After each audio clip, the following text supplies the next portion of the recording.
All right, in these notes, we're going to learn how to solve equations that will have complex solutions. They will have i's in your answer, and we have done these before, just we never have had i's in our answer. So I just wanted to practice a little bit of this. So if you need to pause the video, make sure that you have your heading on there. We're going to start off by reviewing, because we're going to solve by completing the square in this lesson. So we're going to practice completing the square. So after where you see review, can you rewrite x squared plus 14x minus 38 by completing the square. By completing the square. So on the side, I'm going to show you how our steps in case you've forgotten them. So step 1 is to find half of b. So I'm just going to shorten these steps. So step 1 is to find half of b. Our b value is this number attached to the x. So we're going to take 14 and divide it by 2. That's going to give you half of it, which is 7. The second step was to square that. So step 2 is to square it. So we're going to take this 7 and square it, and I like to put it in parentheses in case it's a negative. And we get 49. The third step was to add and subtract that number. So can you write add and subtract that number? And I put the number symbol to shorten it.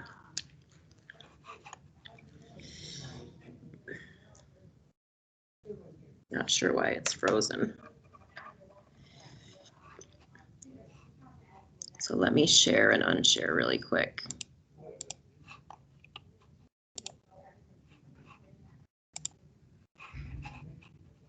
And you can always fast forward the video in case it's having an issue.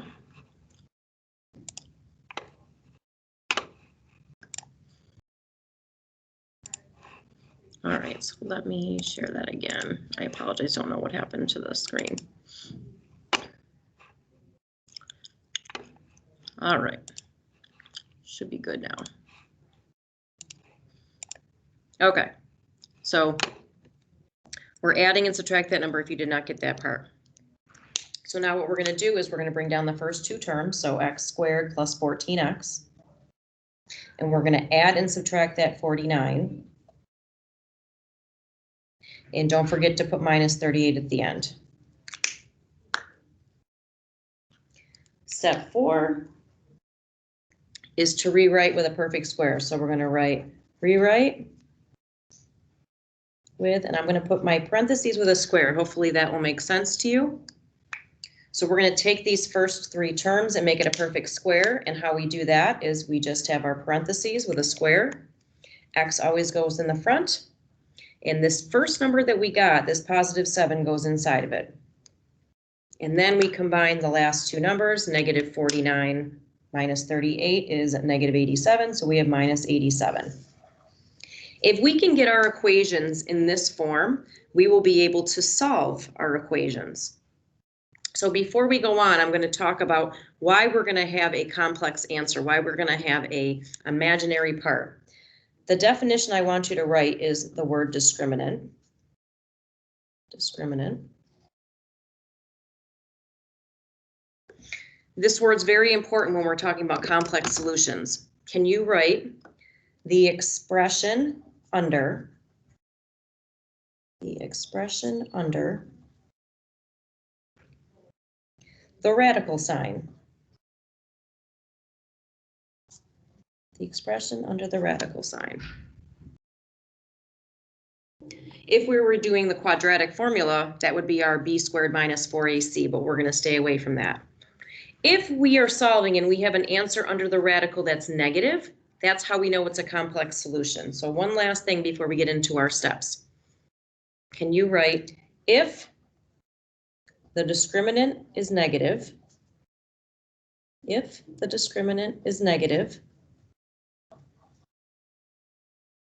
so that means whatever's underneath the radical, if that is negative, then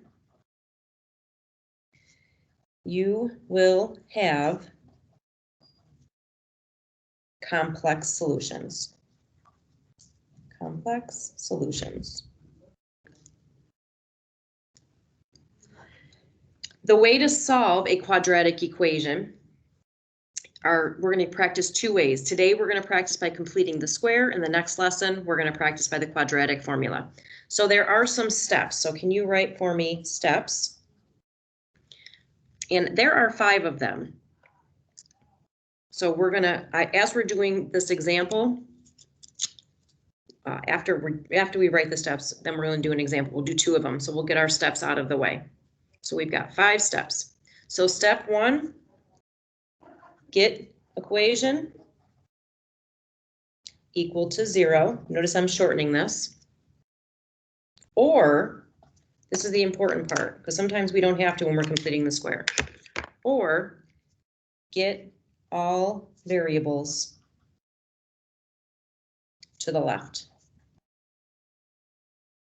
So normally we get the equation equal to 0, and I'm probably going to be doing that with all of the examples just because we're so used to it. But when we're completing the square, you just need the letters on the side. Step 2, complete the square. Step 2, complete the square. And if you can put right next to that, see above. Because if you look above, you've got our 4 little steps to complete the square. Step 3, get the parentheses alone. And look what I'm writing. I have my parentheses with a square, and then I wrote the word alone. So get the parentheses alone. 2 more steps. Step 4, do the square root. So you put your square root symbol to both sides. And it's going to be really important that we have plus or minus in our answer. So next to that, I'm going to put, don't forget plus minus. Give you a second to write that. When we do the square root to both sides, we're going to have 2 answers, one with a plus, one with a minus. So that's where that comes in. And then step 5, which I kind of have to write small, get the variable alone. Get the variable alone. And simplify. Get the variable alone and simplify. So now that we have our 5 steps, we're going to go ahead and do 2 examples to complete the square. So that way you can see what they would look like. So I'm going to take these off, but refer back to them. I'm going to switch to my next paper. The directions for these, can you write solve by completing the square? Solve by completing the square.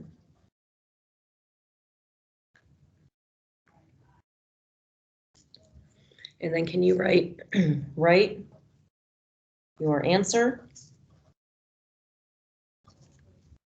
Write your answer in simplest A plus BI form. A plus BI form. And I want you to put one more thing after this because this is important to know. If you are writing it in simplest A plus BI form, that means you have to separate into 2 terms. So can you put in parentheses, separate into 2 terms? One of these examples, we will show that. So we're going to go ahead and practice solving. We're going to do 2 examples. Here's the first one, example A. Can you write x squared minus 4x equals negative 29? So if you look at your steps, step 1, I'll cover this for a second, was to get it equal to 0 or get all the variables to the left. So that is your call. Normally when we solve, we would get it equal to 0, but since we're using completing the square, we don't have to. So since we have our variables on the left, I'm going to skip to step 2. Step 2 is to complete the square. That's these 4 steps that we did in the beginning of the notes. So we're going to take half of b. Our b value was this 4, this negative 4. So we're going to do -4 divided by 2. That gives us -2. Now we're going to square that. So I'm going to do -2 squared. That gives us 4. And again, if it's confusing, you can bring this over to equal 0. Next step is to add and subtract that. So we're going to bring down the first two terms. So x squared minus 4x. We're going to add and subtract this 4. So we're going to put plus 4 minus 4 and bring down the rest of the equation. So equals -29. If you brought this 29 over here, you would have plus 29 equals 0. The next part is to rewrite with our parentheses squared. So I'm going to take these first three terms. I'm going to make that a perfect square. So it's going to look like this. So I put my x in the front. My first number goes inside of it. This was -2, so I put -2. I can't combine these yet. They're on two different sides, so I'm just going to bring down the -4 and equals -29. If they were on the same side, we would just be combining, and you would get a +29 or +25. All right, so going back to this, step 1, we did. Step 2, we did. Now we're on to step 3. Get the parentheses alone. So in order to solve this by completing the square, we're going to get this alone by moving this -4 over by adding 4 to both sides. Our 4's cancel out. So I'm going to bring this over here. So we have x minus 2 squared equals -29 plus 4 is -25. So that is step 3 in our steps to get the parentheses alone. Step 4, you're going to do the square root to both sides, and don't forget the plus minus, which I'll show you. So what we're going to do, since we want to get rid of this square, and it's all by itself, we're going to do the square root to both sides. The reason why we did that is the square and the square root cancel out, and you're left with x minus 2 on the left. On the right, we have the square root of this, but remember, we have two answers. We need a plus and the minus in the front of it. So that becomes the square root of -25. So that was step 3, or step 4. Step 5 is to get the variable alone and simplify. So to get this letter, this x alone, to get rid of this -2, we're going to add 2 to both sides. 2's cancel out. So we get x equals. Now this 2 needs to go in the front, because we're adding and subtracting this radical. So you're going to write 2 plus or minus the square root of -25.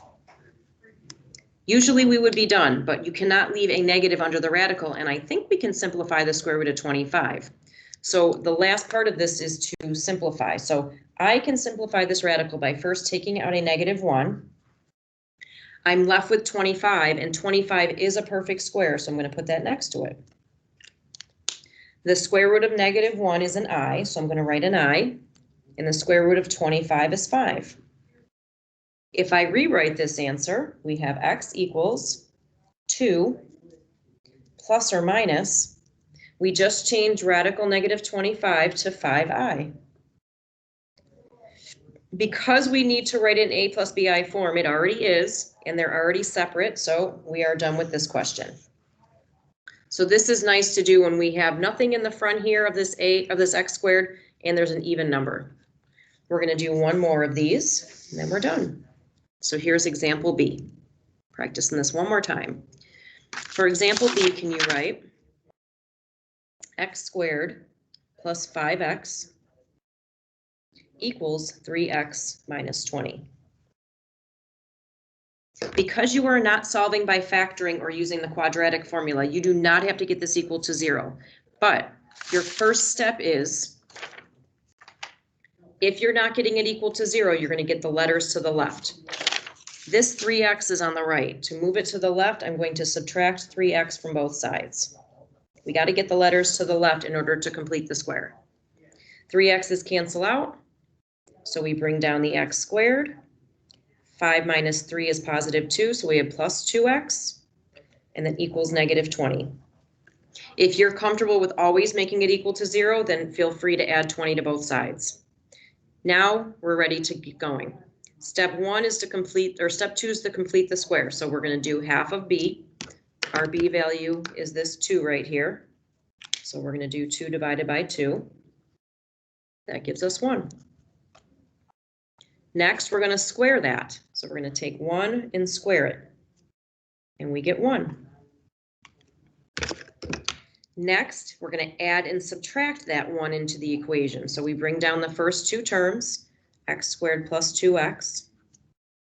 We add 1 and subtract 1 and bring down the rest of the equation. We had equals negative 20. Now we're going to rewrite it like we did up here and make it a perfect square. So I'm going to take my first 3 terms, make it a perfect square. X goes in the front. My first value goes inside of it. That's a positive 1, so plus 1. And I bring down everything else. So I have a minus 1 and equals negative 20. The next step, if you look, is to get the parentheses alone. So up here we subtracted 4, or here we added 4 to get rid of the minus 4. So here we're going to add 1 to get rid of the minus 1. 1's cancel out. My parentheses are alone now, so I have x plus 1 squared. And then if I combine, negative 20 plus 1 is negative 19. The next step is to do the square root to both sides. So I'm going to take my equation and put the square root along both sides. The reason why I did that, the square and the square roots cancel out, so I'm just left with what's underneath. So we have x plus 1 on the left equals, don't forget plus or minus in the front of this, so we have plus or minus the square root of negative 19. If you look at the example above, step 5 is to get the variable alone and simplify. So here's where we are. We had to get rid of this minus 2 by doing the opposite. So we want to get rid of this plus 1 by subtracting 1. 1's cancel out. We bring down the x. Remember to put this integer in the front. So we have negative 1 plus or minus the square root of negative 19. Last part is to simplify. You cannot leave a negative under the radical, so the first thing we're going to do is pull out that negative 1. So we have the square root of negative 1. We're left with 19. There's no perfect square that goes into 19, so we're just going to leave it right next to it, the square root of 19. There's nothing we can do with it. The square root of negative 1 becomes an I. There's our complex part. And we don't do anything with radical 19.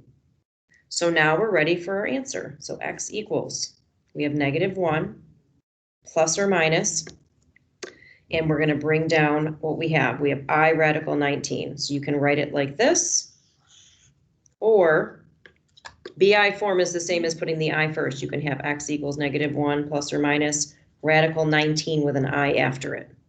Either way is acceptable. And of course, you can separate into 2 answers. If we had, which you will see on the next lesson, if we had a term underneath like a fraction, we would separate it, but we will see that next time. Please make sure you submit these notes into Canvas to get credit.